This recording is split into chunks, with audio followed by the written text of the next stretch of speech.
Boa noite, pessoal. Comecei a gravar a aula agora, tá? É, Hoje nós vamos ver a matéria de direito tributário, ok? Eu estava até comentando aqui com o pessoal, quem está assistindo aí online depois, normalmente sexta-feira eu faço aula de questões, né? Ou se trago matérias, eu trago matéria e por fim as questões.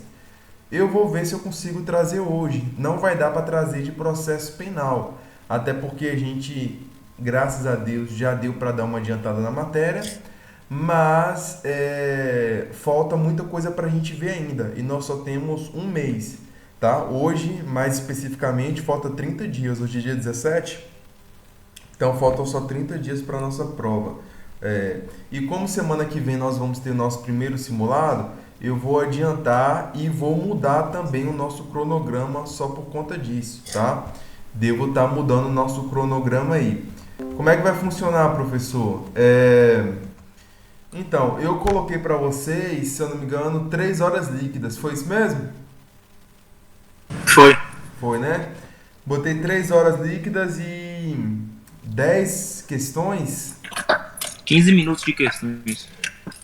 Não, mas eu coloquei um número lá. Lembra não? Quantas?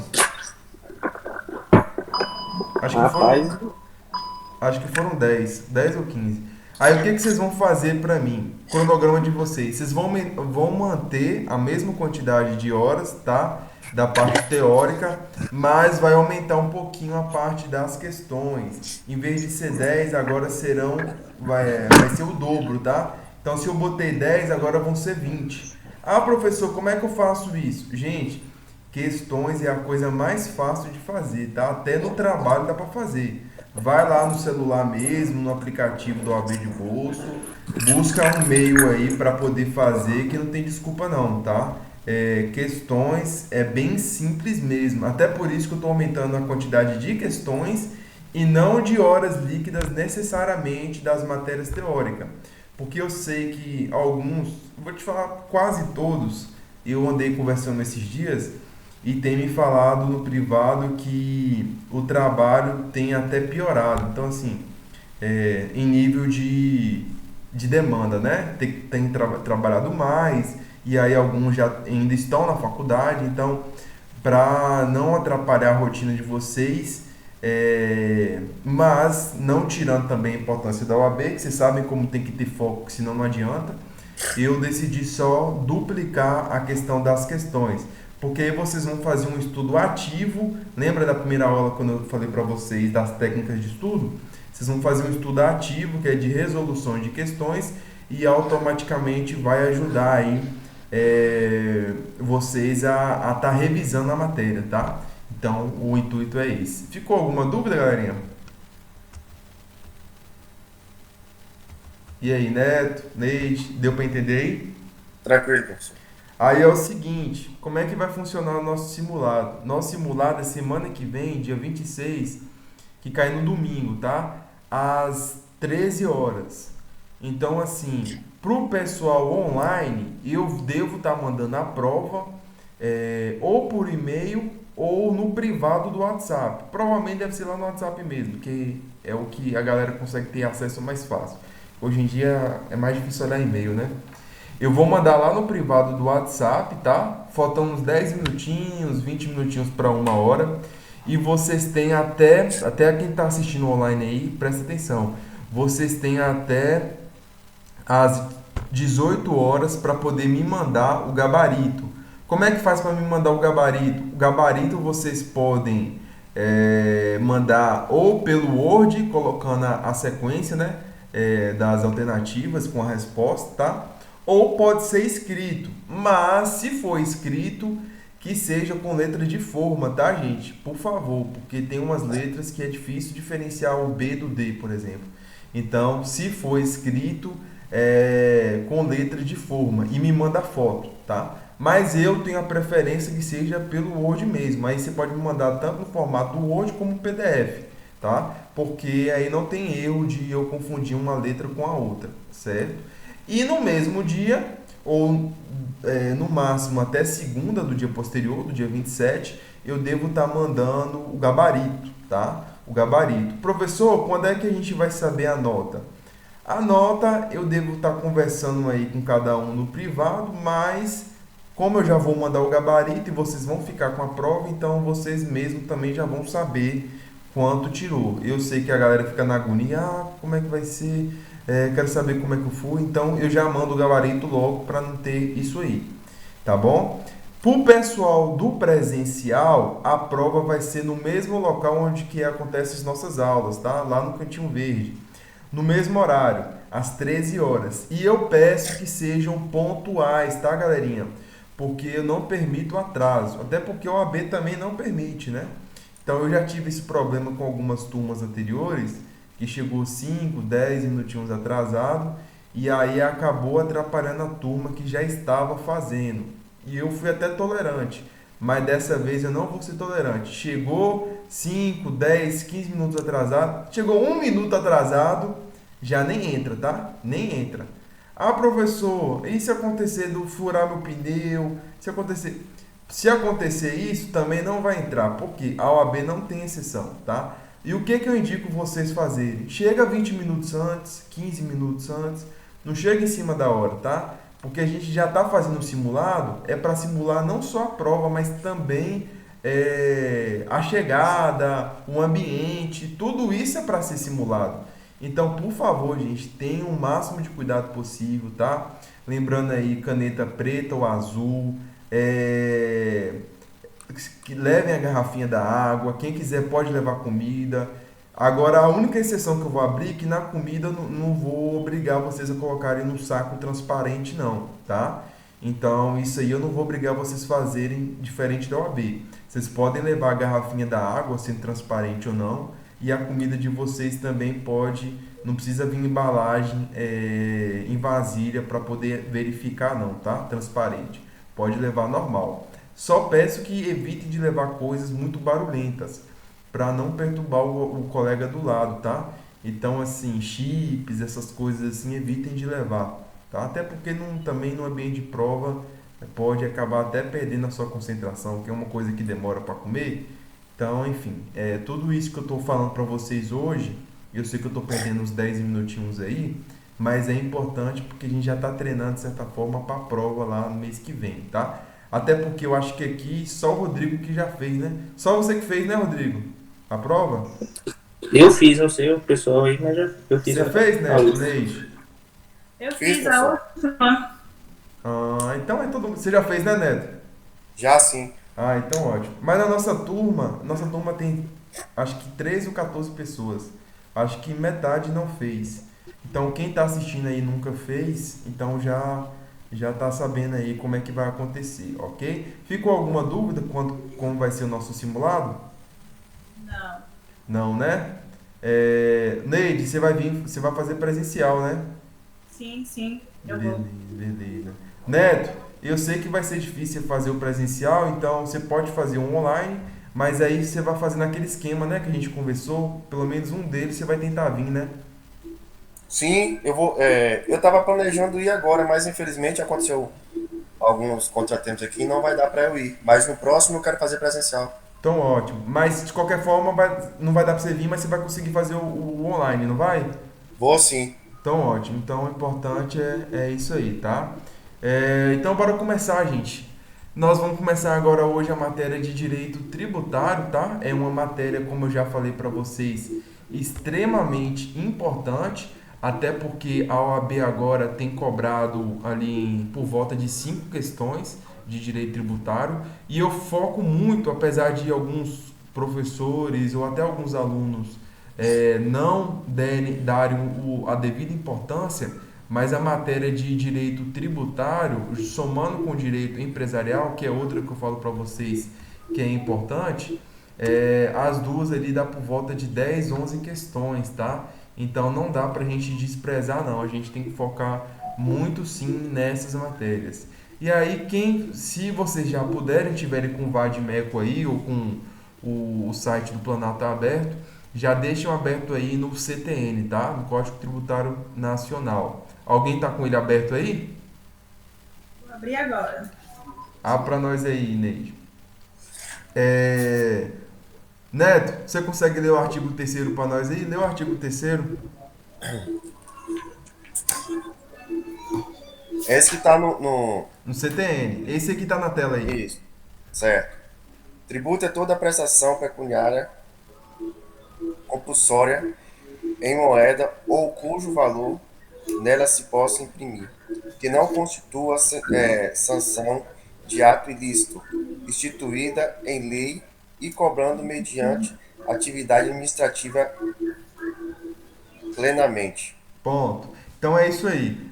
Gente, esse artigo é importantíssimo, tá? Dentro do direito tributário. Ele é equivalente aí ao artigo 5º para o direito constitucional, tá? De tão importante que é. Porque ele vem trazer basicamente o conceito de tributo e para que serve a sua finalidade, tá? Então ele vai nortear todo o nosso estudo, tá? Assim como na aula de processo penal, principalmente na parte de inquérito, eu peguei no pé de vocês na última aula quanto à questão do binômio lá, da prova de materialidade e indício de autoria, vou pegar no pé também quanto a essa questão do artigo 3º, tá? Então vamos lá destrinchar isso aqui. Então dá para compreender que tributo é toda prestação pecuniária ou compulsória, ou seja, uma vez previsto em norma criada pelo respectivo ente competente, ocorrendo fato gerador sem qualquer dispensa prevista na Constituição, que é as imunidades ou em norma infraconstitucional, as isenções ou convênios, eu vou ter que pagar o tributo, tá? Essa primeira parte vem dizer isso. Professor, quem é que detém a competência para criar os tributos? Primeiro, a gente entende que tributo é gênero, tá? E dele nós temos algumas espécies. É errado, muitas vezes, a pessoa generalizar tributo como se fosse imposto. Ah, eu tenho que pagar imposto tal, imposto daqui. Não, imposto é uma das espécies. Nós temos 5 espécies de tributo. Alguém pode me falar quais são? Tem ideia não? Eu já falei uma. Imposto. E aí?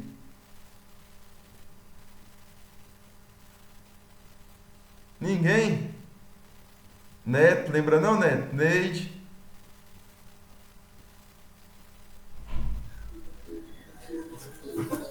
É difícil. Então bora lá, eu vou O adiantar para professor você. no olho e abrindo o outro, você não está entendendo. Imposto, taxa, empréstimo de melhoria, empréstimo compulsório, enfim, eu vou trazer aqui, não vou falar todas não, porque eu vou trazer aqui na frente aqui para vocês quais são e o que cada uma faz. Mas já vou adiantar que nós temos 5 espécies tributárias, tá? Então vamos lá, quem quiser já adiantar pesquisar aí, pode fazer. O outro questão importante que o tributo ele deve ser realizado via de regra em dinheiro, tá? Por isso pecúnia compulsória. Lembrando também que o tributo, como eu já falei para vocês aí, ele pode ser cobrado a partir do momento que acontece um fato gerador. Professor, tem como você dar um exemplo para nós do que seria esse fato gerador? Vou dar um exemplo. Vamos pegar aí um imposto, tá? IPVA, tá? Imposto aí sobre veículo automotor, tá? Quem tem carro, moto, enfim, tem que pagar IPVA. Para você pagar IPVA, você tem que comprar o carro ou a moto, certo? Esse ato de comprar o carro ou a moto, ele é um fato gerador. Ele é um fato, um ato, uma ação que gera ao contribuinte a oportunidade de cobrar o tributo, qual seja IPVA. Então, mais ou menos isso que seria o fato gerador. Porque se eu não tenho carro, se eu não tenho moto, eu não tenho que pagar IPVA, tá? Então, é o fato gerador do tributo, tá? Seria mais ou menos esse o conceito, tá? E aí aqui a gente já vem falar do artigo 156, que extingue o crédito tributário, tá? A dação em pagamento em bens imóveis, na forma e condições estabelecidas em lei. Aí vem o questionamento: será sempre possível realizar a extinção do crédito tributário, ou seja, o pagamento mediante dação em pagamento de bem imóvel? A resposta é não. Por quê? Primeiro a gente tem que lembrar que qual é a regra do pagamento ali do tributo. Tem que ser pago, qual é a regra? A gente já viu. É em dinheiro, pecúnia, né? Pecúnia. Nós temos que pagar em dinheiro, tá? Pode ser feito de outra forma? Pode. Igual como exemplo que a gente está falando, dação em pagamento. O que seria uma dação em pagamento? É uma espécie de garantia. A gente deve ver isso mais quando estiver estudando lá no Código de Processo Civil, tá? Então, a dação em pagamento é uma hipótese que você garante que está quitando, está pagando uma dívida, está colocando ali em depósito judicial para que não gere uma multa, uma mora, tá? Então é justamente isso aí. Mas essa aqui não é a regra. Então não é sempre que você pode utilizar desse dação em pagamento de bem imóvel, tá? Somente poderá ser assim realizado mediante a existência de alguns requisitos e observações. Quais que são? Da dação em pagamento do bem tem que ter uma lei específica, tem que ser referente ao ente competente e não pode gerar direito adquirido, tá? Significa o que isso aí? Tem que estar previsto em lei que aquele tributo, que aquela taxa, aquele imposto pode ser pago através de uma dação em pagamento. Então não é qualquer tributo, qualquer taxa que você vai poder utilizar dessa modalidade. Isso aqui eu trouxe só como forma de exemplo para vocês, que nada mais é que uma exceção, né? Que foge à regra aí do pecúnia, tá? Do pagamento em dinheiro. Ok. Dentro disso, nós podemos, continuando aqui dentro do conceito do artigo 3º, que nenhum tributo poderá ter caráter sancionatório. O que quer dizer isso, professor? Quer dizer que tributo, gente, ele não é uma sanção, ele não é uma punição, tá? O tributo, ele posso dizer assim, ele acaba sendo uma obrigação, uma arrecadação, que seja, mas não tem um caráter punitivo, tá? Ou seja, se forma de punição a qualquer pessoa. Por esta razão, compreende-se que se alguém vende drogas, pratica o jogo do bicho ou realiza crime ambiental, para ele jamais poderá ser criado um tributo como espécie de sanção ou punição pelo ato realizado. Aí eu te pergunto, aquela pessoa, o traficante que vende drogas, ele tem que pagar tributo pelaquela venda? Aquela pessoa que aposta no jogo do bicho, que é ilegal, ele tem que pagar tributo pela aposta feita? E aí, sim ou não? Sim. Por que sim? Se é legalizado, Não, Não é mas legalizado. tráfico de droga e jogo do Não é bicho não é legalizado. legal. Então não pode pagar. Não sei. E aí? A resposta é que tem que pagar, gente. Não por conta de um princípio. Pecúnia non let. O que significa esse princípio? O dinheiro não tem cheiro, tá? O dinheiro não tem cheiro. Então, em direito tributário, as coisas começam a diferenciar um pouquinho do que a gente estava acostumado até da última aula de direito penal, processo penal, tá? Aqui, gente, independente do que aconteceu, se é um ato ilícito ou lícito, se aconteceu o fato gerador, lembra que eu falei com vocês sobre o fato gerador? Houve uma ação, que essa ação gerou dinheiro, gerou rendimentos, frutos, tem que recolher tributo, sendo lícita ou ilícita, tá? Então, professor, então mesmo o traficante, o cara traficante de droga, ele tem que pagar tributo? Tem que pagar tributo. Não é porque é um ato ilícito, frutos oriundos de um crime, tá? Que a pessoa deixará de pagar tributo, tá? Inclusive, muitas vezes a gente vê quando apreende aí esses produtos provenientes, inclusive vou dizer assim, vamos pegar no caso do traficante. É que eu estou tentando pegar um exemplo para vocês entenderem. No caso do traficante, o cara está traficando, ele pega o dinheiro. O dinheiro que ele pegou, ele comprou uma mansão e comprou um carro. Ele vai ter que pagar IPTU e IPVA? Paga ou não paga? Paga. Obviamente, mas não são bens que são frutos do tráfico? Sim, são bens frutos do tráfico de drogas. É ilícito? É ilícito? É ilícito. Mas Teve o fato gerador? Teve. Qual foi o fato gerador? Não foi a compra da casa e a compra do carro? Gera tributo? Um carro e uma casa? Gera.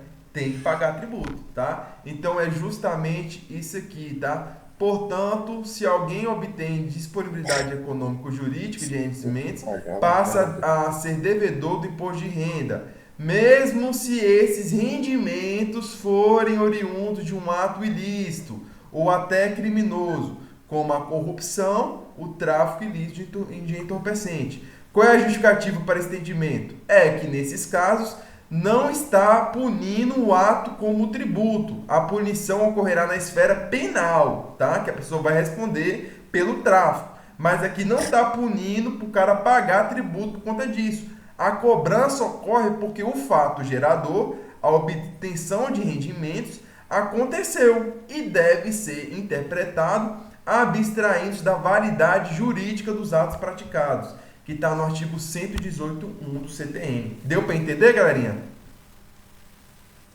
Deu para entender. Deu, né? Eu só fiquei meio confuso assim em relação desse fato gerador, em relação desse exemplo que o senhor falou aí de drogas. Sim. Até como a colega falou, não é um ato lícito, mas gera. Então não daria uma obrigatoriedade, no meu ponto de vista, não daria uma obrigatoriedade, porque não teria como ele declarar essa fonte de renda, já que é uma coisa ilícita. Sim, sim, sim. Não, o pensamento seu está correto. Por que nesse sentido a gente fala que tem que pagar tributo? Justamente pela ocorrência do fato gerador, né? Aqueles rendimentos que ele teve, mas obviamente, né, gente, o cara não vai pagar tributo, né? O cara não vai espontaneamente lá pagar. Mas por isso, muitas vezes, quando o cara é preso, a gente vê ali o que? Acontece o que normalmente? Leilão, a gente não vê direto o leilão aí que pega dos caras traficantes de carro, pega a mansão e bota tudo para leiloar. Vai para pagar tributo, filho. Para pagar tributo. Vai para pagar tributo. Vai ali, óbvio que eu falei do exemplo do cara que com dinheiro do tráfico comprou a mansão. Então tá no nome dele, enfim, ou do parente. Mas e no caso que a pessoa furtar, roubar, vai voltar pro dono, né? Obviamente, né, gente? Então fiquem atentos quanto a essas questões. Mas isso aqui é para ilustrar para vocês a importância que um fato gerador ele vai influir na questão dos tributos. Mas obviamente que na prática quem sabe que o cara não vai pagar, né? Só depois que ele for preso, enfim, quando acontecer algo desse tipo, tá? E aí a gente já entra dentro do tema de competência tributária, tá? Ficou entendido? Boa noite, Jaque, tudo bem? Deu para entender mais ou menos o que seria isso aí, gente? Tá por dentro? Tô indo muito rápido? Tá dando para entender? Tá dando para entender, Neide, Neto, Rodrigo? Estão atentos comigo? Tá tranquilo aqui, professor. Tá tranquilo, né? Se eu começar a falar muito rápido ou então vocês não estiverem entendendo, vocês me falam que eu volto ao assunto para poder entender, tá? Então, mas afinal de contas, quem poderá criar o tributo, tá? Igual falar com Chave, né? Chapolin, quem poderá nos defender? Quem pode nos defender dos contribuintes, tá? Enfim, ninguém, né? Todo mundo tem que pagar tributo, não tem jeito. Teve fato gerador aí, todo mundo tem que pagar. Mas quem é o responsável? Quem é aquele lá que nós vamos culpar pelos nossos tributos tão caros, tá? E aí vai depender, tá? De certa forma, todos os entes da administração direta, nossos entes políticos, eles têm competência dentro da sua esfera, obviamente, para legislar a respeito de alguns tributos, tá? Então, União, Estado, DF e município, eles são competentes para tributar, mas cada um dentro da sua esfera. Inclusive, mais na frente aqui, deve ter uma tabelinha com os tributos respectivos de cada ente, tá? Professor, tenho que memorizar? Mais na frente eu vou falar um macete para vocês que me ajudou muito na prova da OAB, tá? Que eu precisei memorizar alguns poucos, mas por exclusão vocês conseguem ver se o que está naquele macete que eu dei é o que corresponde à espécie, o que não tiver é o excedente, fica por fora. Então aquele excedente você não precisa decorar, porque você só vai decorar a menor parte. Mas enfim, mais na frente a gente vai ver, tá? Então, aqui, o que diz Ricardo Alexandre? A Constituição Federal não cria tributos, apenas atribui competência para os entes políticos o fazer. Da mesma forma que os penalistas dizem que não há crime sem lei anterior que o defina, pode-se, da mesma forma, afirmar que não há tributo sem lei anterior que o defina. Assim, apesar de a Constituição Federal atribuir à União a competência para a criação do Imposto sobre Grandes Fortunas, o IGF, a inércia legislativa faz com que esse tributo não exista no atual ordenamento jurídico, tá? Enfim, para que sejam criados tributos, o ente tributante deve editar as leis, instituindo abstrativamente, ou seja, definindo seus fatos geradores, bases de cálculo, alíquotas e contribuintes, tá? O que vai dizer aqui, ó? Aí aqui, artigo 7 vem falar que a competência tributária ela é indelegável. Então a regra que nós temos, vamos supor que um imposto ali ou um tributo, uma taxa, enfim, seja de competência da União. Em regra, ela não pode delegar essa competência para o Estado fazer, tá? Então, como característica aí dos tributos, a gente entende que a regra é que ele é indelegável, salvo a atribuição das funções de arrecadar ou de fiscalizar tributos, ou de executar leis, serviços, atos ou decisões administrativas em matéria tributária, conferida por uma pessoa jurídica de direito público a outra nos termos do parágrafo 3º do artigo 18 da Constituição. Ok, então aqui já parte de algumas exceções, tá? Bom, vou adiantar um pouquinho aqui, de certa forma, porque eu quero trazer aqui para vocês algumas tabelinhas. Aqui, ó, aqui já vem falar, ó. Pronto, ó. Artigo 145, já partindo aqui. A União, os Estados, o Distrito Federal, os municípios poderão instituir os seguintes tributos, tá? Primeiro aqui, impostos, tá? Impostos de importação, imposto de exportação, que é o II, IE, imposto de renda, IR, imposto territorial rural, ITR, imposto sobre operações financeiras, IOF, imposto sobre grandes fortunas, IGF, imposto de produtos industrializados, o famoso IPI, imposto extraordinário guerra, IEG, imposto residual, tá? Taxa, contribuições de melhoria, contribuições especiais e empréstimo compulsório. Professor, no início da aula o senhor falou que teria os tributos, o tributo é gênero cuja espécie, são 5 tipos de espécies, são 5 espécies. Lembra que eu falei com vocês? Ó, aqui as 5 espécies, ó.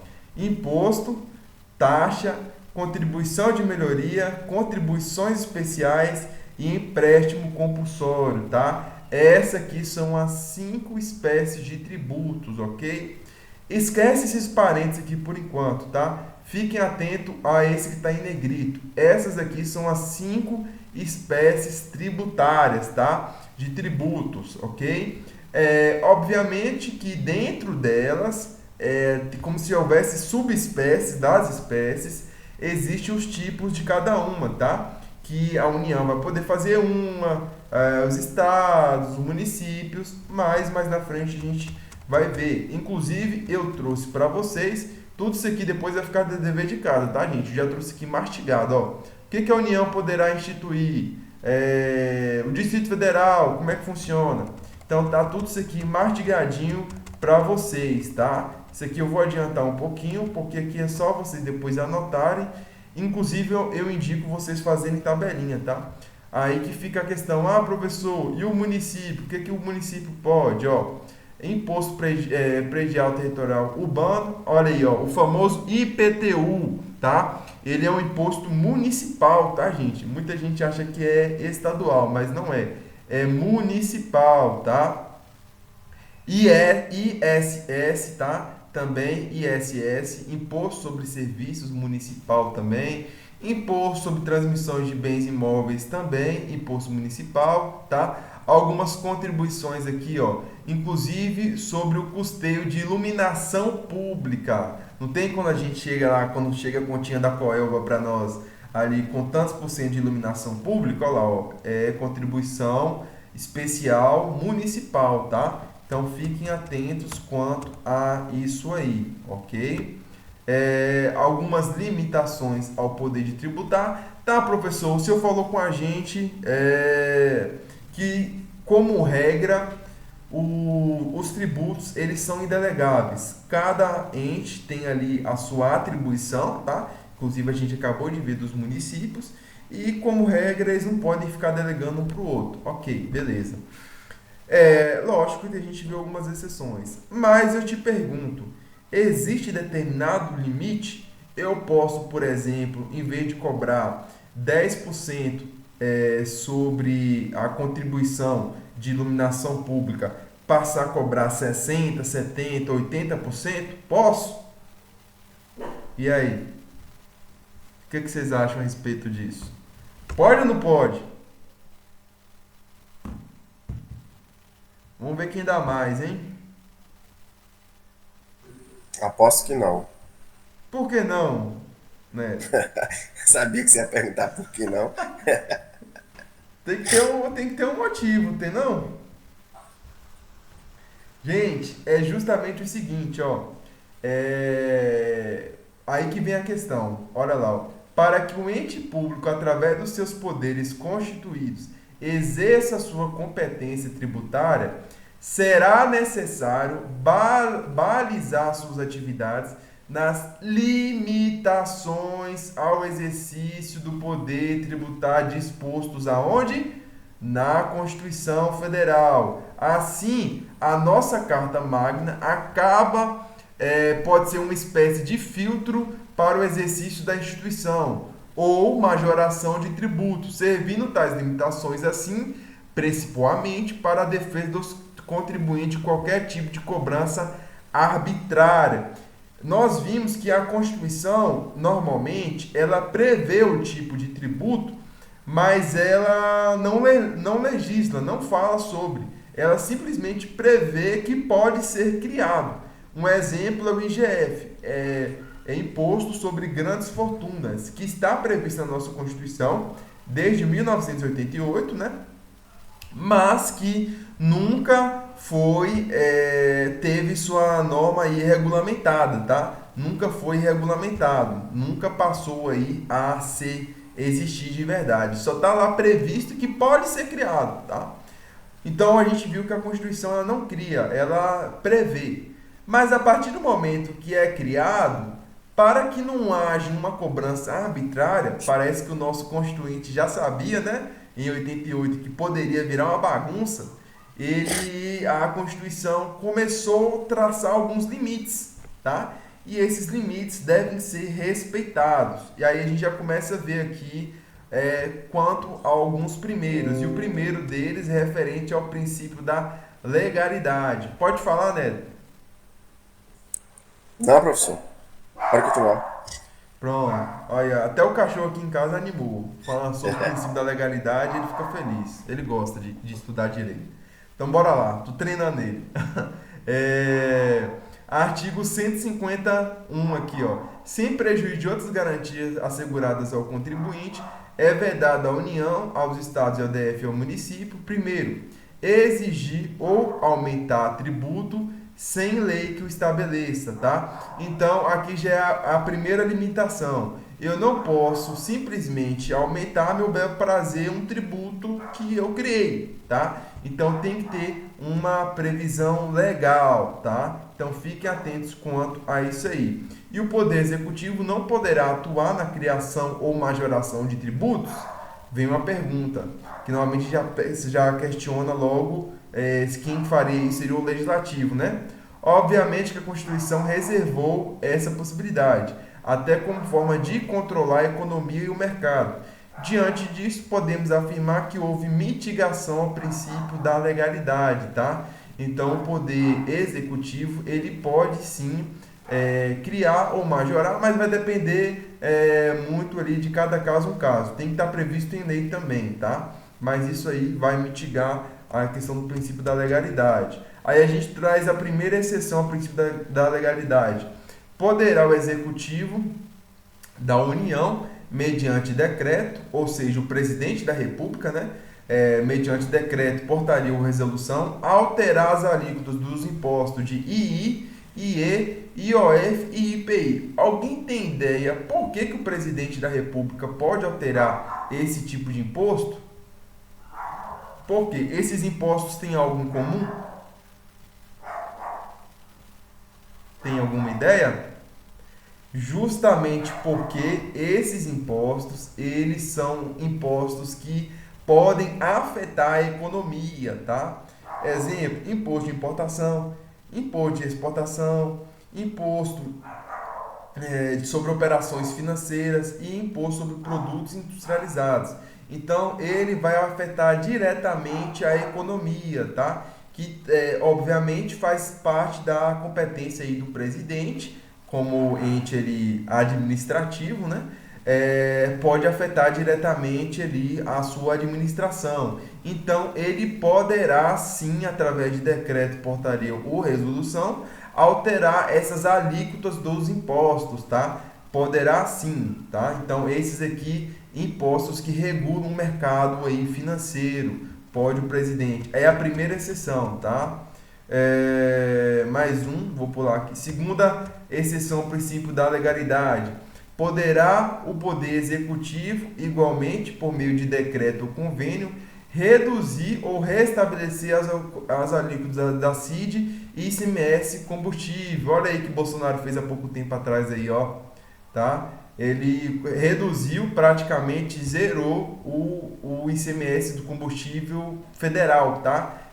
Zerou. Então, praticamente o que a gente paga de imposto hoje no combustível é quanto a impostos estaduais, porque o imposto federal está zerado.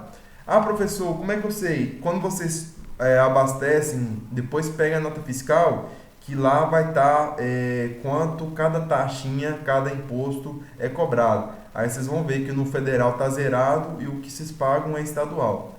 Inclusive o da Bahia é 50%, se eu não me engano. Então aí a gasolina nossa aqui é 50% imposto, tá? Mas, por favor, não esqueça, aqui não trata-se de majoração, tá? Então aqui não é para aumentar, mas somente para reduzir ou voltar o quanto eram anteriormente as alíquotas. Então vamos supor que o Bolsonaro não queira mais deixar zerado a questão do combustível. Pode aumentar? Não pode majorar, mas pode retornar o valor que era antes.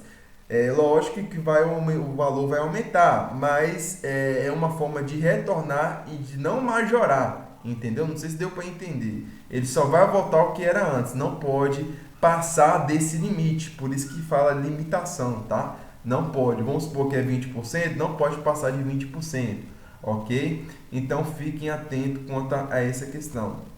Terceira exceção ao princípio da legalidade. Poderá o Poder Executivo também, através de decreto, portaria, atualizar a base de cálculo de tributo. Mas aqui é importante ressaltar, trata de mera atualização e recomposição de base, jamais podendo representar onerosidade ao contribuinte. Assim, é importante também salientar que essa atualização deverá observar os limites estabelecidos pelos indexadores oficiais, ou seja, dentro de um máximo permitido, observando esses índices.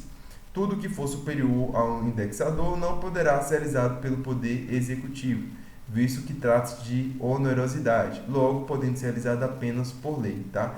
Então, a questão do presidente aí, do Poder Executivo, não só o presidente, mas do governador, enfim, do prefeito, eles podem sim atualizar a base de cálculo do tributo. Contudo, obviamente que tem que seguir os limites, tá? Sobre que fala sobre esses indexadores. Professor, eu tenho que saber isso aqui? Não, a OAB não cobra isso aqui, tá? Ela não vai cobrar de você quanto que é a taxa atual para poder saber até quanto posso aumentar determinado tributo, ou então como é que faz para recomposição de base. Não precisa saber disso não, tá? Isso aí vocês têm que saber numa especialização em tributário. Mas aqui basta vocês entenderem o conceito e essa exceção, que pode ser atualizado e recomposto ao valor que já era antes, tá? Mas desde que não onere o contribuinte, tá? Um exemplo, não passe ali. Normalmente eles fazem esse aumento ou então essa recomposição de forma progressiva. Eu não vou hoje pagar 0% de imposto para amanhã pagar 50%, tá? Porque vai ali onerar o meu bolso, tá? Então isso aí é vedado. E isso, lógico, mais na frente, na próxima aula mais especificamente, a gente deve ver alguns princípios, tá? Justamente o princípio aí nonagesimal, que é importante, dentre outros princípios também, que regula a questão dos tributos, ok? Aí já vem a questão aqui, ó, da súmula 160 do STJ, é defeso, ou seja, é proibido ao município atualizar o IPTU mediante decreto em percentual superior ao índice oficial de correção monetária, tá? Então aqui vocês não precisam saber quanto que é o índice não, mas sabem que o município não pode aumentar quanto a isso. Inclusive, há pouco tempo atrás, deu um maior BO aqui em Teixeira, justamente porque aconteceu isso aqui. Eu não lembro qual prefeito que foi, gente. Não lembro qual foi, mas aí isso aí tem uns 6, 7 anos atrás, que fez justamente isso aí. Aumentou demais o IPTU e passou do limite e aí teve que ser corrigido, tá? Inclusive teve que devolver para algumas pessoas aí o valor, enfim, ou ao ser abatido, enfim. Não sei quem é Teixeira, não sei se lembra aí, pessoal Teixeira aí. Quarta exceção ao princípio da legalidade. Tá dando para entender, gente? Eu tô indo rápido demais? Não, tá tranquilo. Tá dando, né? Neide, Neto, tá tranquilo aí? Ok. Ok, né? Então, bora lá, para dar prosseguimento. Quarta exceção ao princípio da legalidade. Lembrando que esses princípios é quanto ao limite de poder tributar, tá, gente? É o limite de tributar. Poderá igualmente o Poder Executivo Federal, mediante medida provisória, criar ou majorar qualquer espécie tributária. Entretanto, para que assim o faça, terá de atender a 2 requisitos: que o tributo possa ser criado por lei ordinária e que seja convertido em lei no mesmo ano de sua edição. Então aqui é um princípio, inclusive, aqui muito importante, tá? Passivo de cair questão, que é a questão da medida provisória. Pode criar ou majorar, tá? Mas aqui não fala reduzir, tá? Ficaram atentos quanto a isso aqui, falou criar ou majorar, mas não falou reduzir. Então fiquem atentos quanto a essas questões. Quinta exceção ao princípio da legalidade. Poderá, por fim, o Poder Executivo alterar o prazo para pagamento de tributo por meio de decreto ou portaria. Como assim, professor? Inclusive, aqui em Teixeira também teve isso aí, tá? Em referente, eu acho que foi até o IPTU também, tá? Que o município, por conta da pandemia, ele adiou a data de pagamento de IPTU. E a gente teve que pagar 2 vezes nesse ano, se eu não me engano. Acho que foi isso, tá? Adiou por um prazo a mais ali, justamente por conta da época de pandemia. Então, teve que pagar depois esse tributo aí, tá? Inclusive, para alguns, ele conseguiu até exoneração, tá? Mas fica atento aí que o Poder Executivo aí pode alterar o pagamento do tributo por meio de um decreto ou portaria. Nesse caso, foi um decreto, tá? Municipal que alterou mais lá na frente aí, ok? Professor, nós vimos na quarta exceção que o Poder Executivo Federal, o presidente, ele pode, através de medida provisória, criar ou majorar qualquer espécie tributária, desde que, olha aí que já vem a exceção, que o tributo possa ser criado por lei ordinária, ou seja, convertido em lei no mesmo ano da sua edição. Quais são as espécies tributárias criadas por lei ordinária ou por lei complementar, que é as que a gente costuma ver? Quais são? Aí eu já tenho um macete para vocês. Qual é o macete, professor? Decorar quais são da lei complementar, que são 4. Por quê? Não sendo delas, o restante é por lei ordinária, tá? E aí já entra dentro dessa exceção. Quais são as 4 criadas aí por meio de lei complementar? Olha aqui, ó. Existem 4 exceções de tributos pelas quais somente serão operacionalizadas, criadas ou majoradas mediante lei complementar, tá? Quais são elas, professor? Imposto residual, pela União, tá? Está no 154 aí, 1. Contribuição social residual, empréstimo compulsório e o IGF, tá? Imposto sobre grandes fortunas. Apenas essas poderão ser criadas ou majoradas por lei complementar, tá? Então fiquem atentos quanto a essa questão aí. Fora elas, normalmente as outras será por lei ordinária. Entenderam, galerinha? Alguma dúvida? Não, né? Neto, lê para nós aí o 150, você consegue ler? Princípio da isonomia? Ô, professor, Oi. se possível, pede outro colega aí para ler, por favor. Ah, tá. Você consegue ler aí, Rodrigo? Ou Neide, qualquer um que vocês tiverem com código ou tiver vindo na tela aí. Consigo. Lê para nós aí, Rodrigo. Sem prejuízo de outras garantias asseguradas ao contribuinte, é vedada a União. Eu acho que eu estou no certo, né? É o 150, né? Isso, tá certo. É vedado à União, aos Estados, ao Distrito Federal e aos municípios exigir ou aumentar tributos sem lei que o estabeleça. Justamente isso aí. Gente, esse é o nosso princípio da isonomia, tá? Por hoje eu vou dar uma parada por aqui. E aí eu já vou passar aí depois, eu já tinha passado o dever de casa a vocês para ler processo penal até hoje, não foi? Desse final de semana, eu vou pedir para vocês, para quem puder aí, dar uma lida aí da página 1 até a página, só para a gente começar na próxima aula aí, já por dentro, ver? Eu vou botar a página 1, não adiantar muita coisa aqui não, bora lá. Quem tá em casa aí também. Vou estragar o final de semana de vocês não, gente. Aqui, ó. Página 1, que começa da página 5, eu acho lá. Até a página 22, tá? Até a página 22. Aí vocês vão ter umas 15 páginas, 16 páginas para ler. Lê 8 páginas aí, sábado, 8 páginas domingo, que você já matou as 16 páginas. Ok? E aí da próxima aula eu comento com vocês, continuo a respeito do princípio da anterioridade, tá? Que é um dos principais dentro do direito tributário. O princípio da anterioridade e o princípio da nonagesimal, tá? Então eu vou terminar com eles. Eu não vou continuar daqui, que já está terminando o nosso tempo.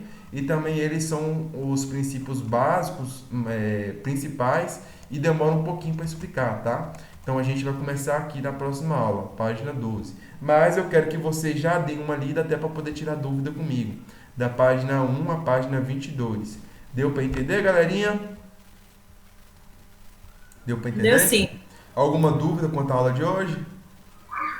Não, senhor. Não, né?